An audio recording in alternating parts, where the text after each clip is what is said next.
عظیم مکرم، یہ ایسے سوالات ہیں جن سوالات کو انسانی ذہنوں میں گنجائش دینا، اس کو تشکیک کہتے ہیں، شک پیدا کرنا۔ اور ایمان ایسی دولت ہے جس میں شک کی گنجائش نہیں لائی جا سکتی۔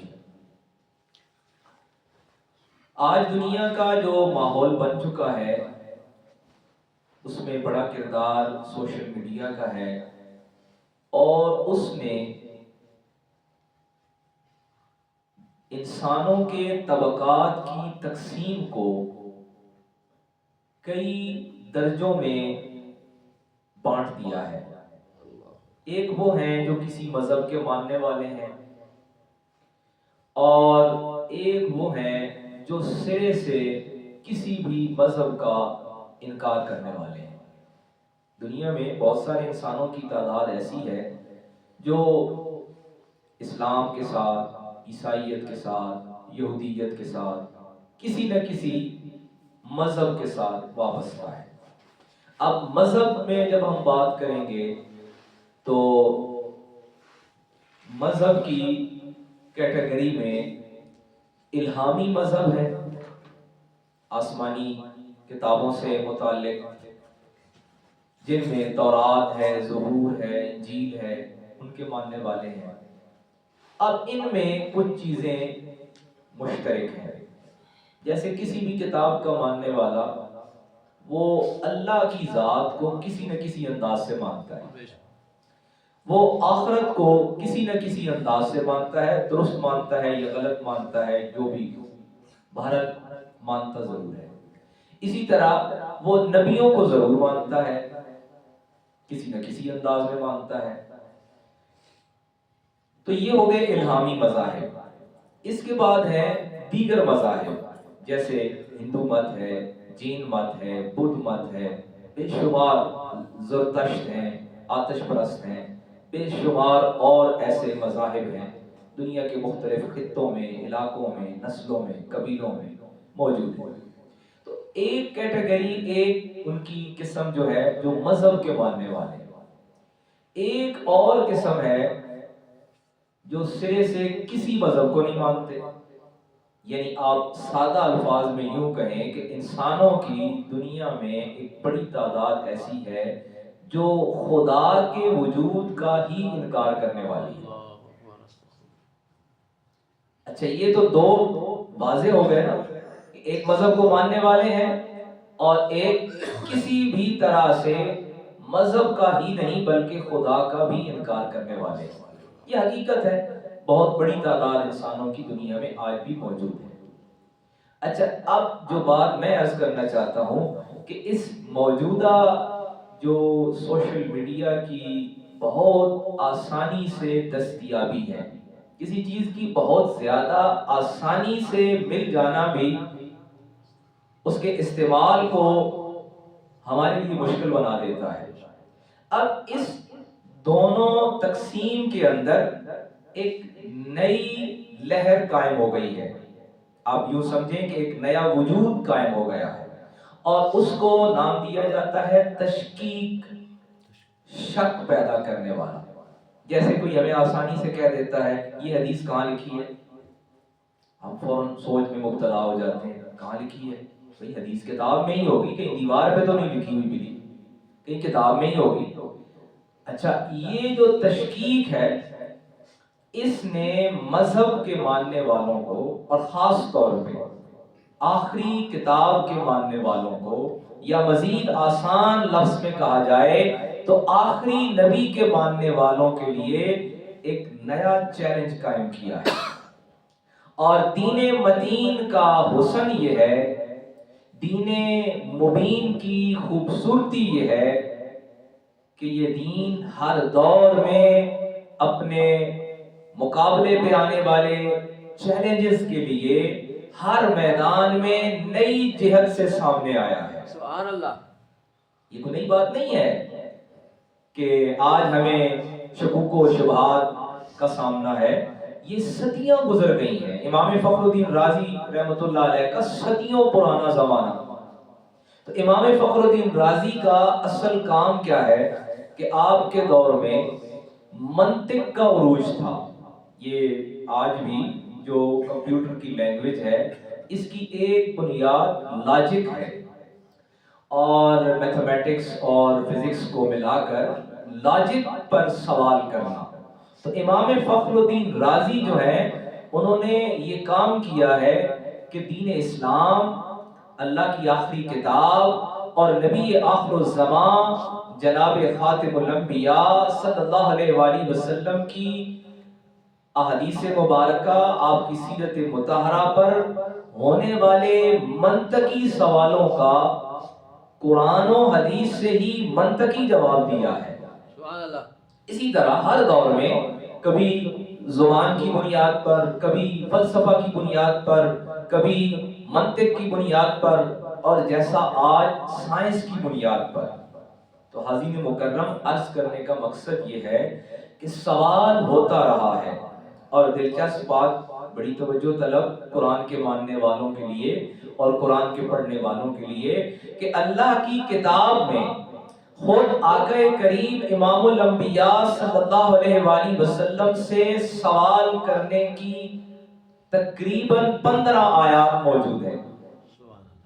ایک آیت کے بارے میں وَإِذَا سَأَلَكَ عِبَادِي عَنِّي کو بھی اگر شامل کیا جائے تو یہ 16 مقامات ایسے ہیں جہاں انسانوں کو سرکار دو عالم، نور مجسم، شفیع معظم، رسول مکرم، فخر آدم و بنی آدم، جناب رسول خاتم صلی اللہ علیہ وآلہ وسلم کی بارگاہ اقدس میں سوال کرتا پایا گیا ہے. اور اس سوال کا گواہ اللہ کا کلام بنا ہے، جبریل امین بنا ہے، لوح محفوظ بنا ہے، اور کتاب مبین اس کا گواہ ہے کہ سوال آقا کریم کی بارگاہ میں کیا گیا. 7 مقامات سورۃ البقرہ میں ہیں، اور ایک مقام یہ سورۃ الانفال کا جب ہم آغاز کر رہے ہیں تو اللہ کریم نے ارشاد فرمایا یسألونک عن الانفال، کہ اے میرے محبوب آپ سے سوال کرتے ہیں مال غنیمت کے بارے میں. اللہ اکبر. قربان جائیے، کیا ہی قدر و منزلت ہے، اور کیا ہی شان ہے، اور کیا ہی عظمت ہے کہ کبھی سوال ہوتا ہے یسألونک عن الاہلہ، کبھی سوال ہوتا ہے یسألونک ماذا ينفقون. سبحان اللہ. چاند کے بارے میں بھی سوال ان کی بارگاہ میں، اور خرچ کرنے کے بارے میں بھی سوال ان کی بارگاہ میں. اور کبھی سوال ہوتا ہے یسألونک عن الخمر والمیسر، اور کبھی سوال ہوتا ہے یسألونک عن المحیط. یعنی جس کو جو سوال ہے وہ بارگاہ رسالت میں لے آئے. اسی پہ تاجدار بریلی نے کہا نا کہ ایک لفظ نہیں ہے جو یہاں نہیں ہے. یعنی ان کی بارگاہ وہ ہے جہاں ہر ایک سائل اپنی جھولی لے کر آئے، اپنا سوال دراز کرے، اپنی جھولی پھیلائے، اپنا دامن پھیلائے، وہاں سے عطا کیا جا رہا ہے. سبحان اللہ. حاضرین مکرم، اب سوال کس سے ہوتا ہے؟ آج کے دور میں ہمیں بھی اسی طرح کے سامنا ہے ماحول کا. کہا جاتا ہے کہ جی سوال کرنے سے روک دیا گیا ہے، مذہبی طبقے نے سوال کرنے سے روک دیا ہے. حاضرین مکرم، سوال کرنے سے نہیں روکا گیا. سوال کرنے کے لیے بھی پہلے کوئی علم چاہیے، کوئی حیثیت چاہیے، کوئی کیفیت چاہیے، کوئی مقام چاہیے. اس کے لیے بھی کوئی نہج ہے، کوئی مقام ہے کہ سوال کرنے والا کون ہے اور سوال کس سے کر رہا ہے. تو بارگاہ رسالت میں سوال، اور سوال بھی کس کا؟ اہل ایمان کا سوال. اللہ اکبر. اب سوال جب بارگاہ رسالت سے ہوتا ہے تو وہ بارگاہ رسالت سے نہیں ہوتا. اللہ اکبر. جن لوگوں کا یہ کہنا ہے نا کہ مکین گنبد خضرا امام الانبیاء صلی اللہ علیہ وآلہ وسلم کی ذات مقدس سے کیا ملتا ہے تو سنیے اور اپنے دلوں میں جگہ دیجئے، اپنے دماغوں کی سوچوں کو وسیع کیجئے۔ یہی تو وہ ذات ہے جو اس کل کائنات ارضی میں کائنات کی ہر شے کو تقسیم کرنے والی ہے۔ آقا کریم صلی اللہ علیہ وآلہ وسلم کی صحیح بخاری اور صحیح مسلم کی حدیث مبارکہ ہے، فرمایا کہ انا قاسم واللہ یعطی، اللہ دینے والا ہے اور میں تقسیم کرنے والا۔ سبحان اللہ۔ کیا کیا دینے والا ہے؟ اب جو کچھ وہ دینے والا ہے وہ یہ تقسیم کرنے والے۔ سبحان اللہ۔ اور آقا کریم صلی اللہ علیہ وآلہ وسلم کی بارگاہ سے تو ایسا ایسا ملتا ہے نا، جو نہ ملنے والا تھا وہ بھی ملتا ہے۔ سبحان اللہ۔ یعنی جو مقدر میں تھا وہ تو مل گیا، اب جو مقدر میں نہ تھا وہ در یتیم عبداللہ، سیدہ طیبہ طاہرہ آمنہ کے لخت جگر محمد رسول اللہ کی بارگاہ سے ملنے والا ہے۔ سبحان اللہ۔ اور یہی ان خوش اتوار صحابہ کا عقیدہ تھا کہ جو کہیں نہیں ملتا وہ آقا کریم امام الانبیاء صلی اللہ علیہ وآلہ وسلم کی ذات مقدس سے ملنے والا ہے۔ اور آقا کریم صلی اللہ علیہ وآلہ وسلم کی ذات مقدس ہی ایمان کا وہ ترازو ہے، وہ پیمانہ ہے، وہ کسوٹی ہے جہاں پہ فیصلہ ہونے والا ہے۔ اب صوفیاء فرماتے ہیں کہ جس کو جو نہیں ملا نا، جو مل گیا ہے وہ تو تمہارا مقدر تھا، وہ تو لکھا ہوا تھا، جو نہیں ملا ہے اس کے لیے مکین گنبد خضرا کی بارگاہ میں حاضر ہو جاؤ۔ جو نہیں مل سکا ہے وہ وہاں ملنے والا ہے، وہ وہاں ملنے والا ہے۔ اور دوسری بات یہ بھی، آقا کریم صلی اللہ علیہ وآلہ وسلم کے لیے صوفیاء کرام نے کہا کہ آپ تکوین کائنات ہیں۔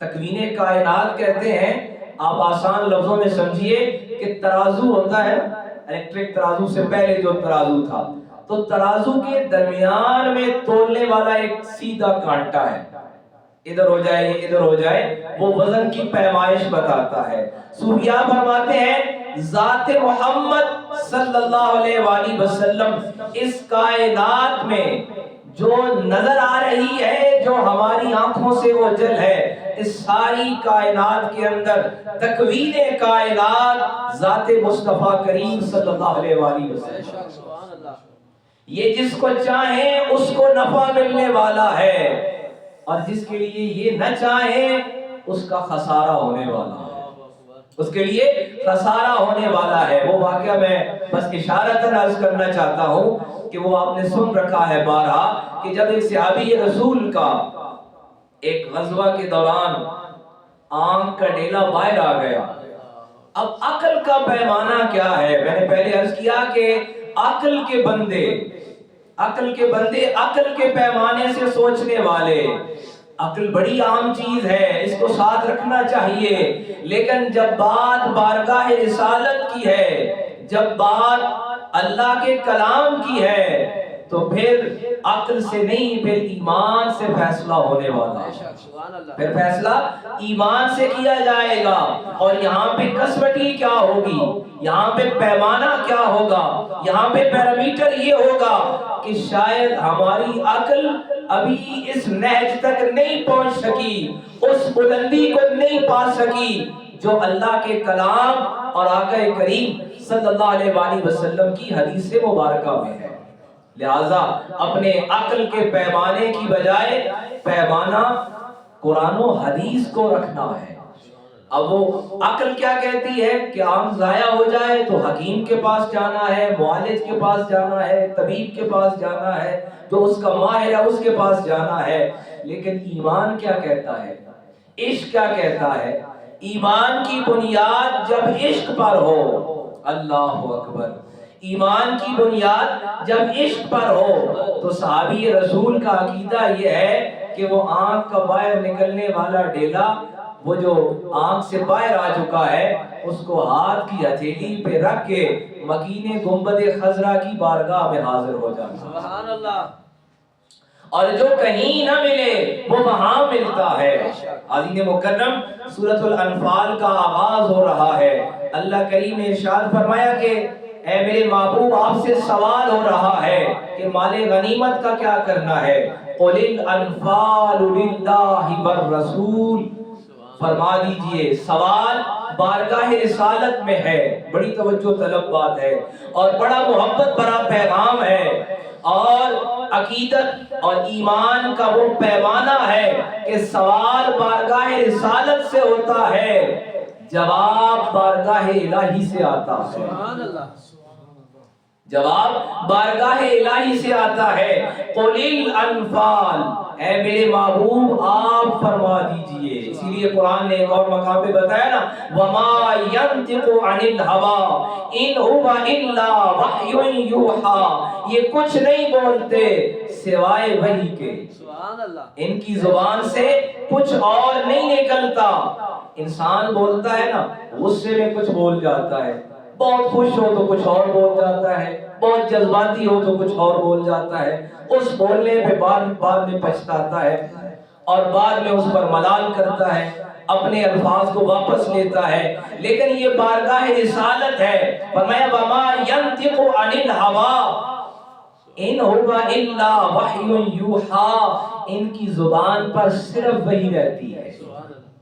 اب سوال بارگاہ رسالت سے تھا اور قربان جائیے فیصلہ کون سا ہے. صاحب تفسیر کبیر امام فخر الدین رازی نے لکھا اور صاحب روح المعانی علامہ محمود آلوسی رحمۃ اللہ علیہ نے لکھا کہ رب نے فرمایا قل الانفال للہ والرسول، اس میں للہ برکت کے لیے ہے، حتمی فیصلہ اختیار ذات مصطفیٰ کریم کا ہے. سبحان اللہ. اب ہوا کیا تھا کہ آقا کریم صلی اللہ علیہ وآلہ وسلم نے چند صحابہ کرام، بعض روایات میں آیا 4 بعض میں آیا 6 کہ جو مدینہ رہ گئے تھے بدر میں گئے نہیں تھے، میدان بدر میں حاضر نہیں تھے اور مال غنیمت میں ان کو حاضر کر دیا.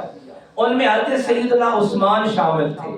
کچھ لوگوں نے جن کے پیمانے عقل پر مبنی تھے، جن کا ترازو عقل پر مبنی ہے، انہوں نے سوچنا شروع کر دیا کہ جو میدان میں حاضر ہوگا مال غنیمت اس کو ملے گا. رب نے وہی نازل کی کہ فیصلہ میرے محبوب کے پاس ہے. قل الانفال للہ والرسول، کہ فیصلہ وہ ہے جو ذات مصطفیٰ کریم سے ملنے والا ہے.